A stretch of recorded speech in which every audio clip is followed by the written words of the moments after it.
ఈ రోజుల్లో హీరోలు పారితోషికం విషయంలో చాలా పక్కాగా ఉంటారు. సినిమా రిలీజ్ అయ్యాక చూద్దాంలే అనుకుంటే ఆ తర్వాత రిజల్ట్ ఎలా అయినా ఉండొచ్చు, చేతిలో డబ్బు పడచ్చు పడకపోవచ్చు. కాబట్టి పారితోషికం విషయంలో చాలా మంది హీరోలు ముందే అంతా పక్కాగా సెటిల్ చేసుకుంటారు. ఇలాంటి తరుణంలో టాలీవుడ్లో అసలు ముందు పారితోషికం తీసుకోకుండా సినిమాలు చేసే ఓ హీరో ఉన్నాడట. ఆ హీరో మరెవరో కాదు, రానా దగ్గుబాటి.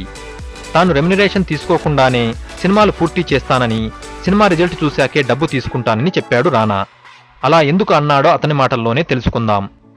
కొత్త సినిమాలు చేయాలన్నది నా లక్ష్యం.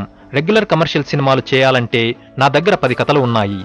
కానీ నా దారి వేరు, చాలా ప్రత్యేకంగా ఉంటుంది. బాహుబలి, గాజీ లాంటి సినిమాలు ఎప్పుడో కానీ రావు. గాజీ తీయడం పెద్ద రిస్క్. కొత్త సినిమాలు చూపించాలనే తపనతో నిర్మాతలు ముందుకొచ్చినప్పుడు నటుడిగా నేను సపోర్ట్ ఇవ్వాలి. అందుకే పారితోషికం గురించి మాట్లాడను. ఆ మాటకొస్తే నేను చేసే ప్రతి సినిమాకు రిలీజ్ తర్వాత లాభాలొస్తే వాటా తీసుకుంటాను.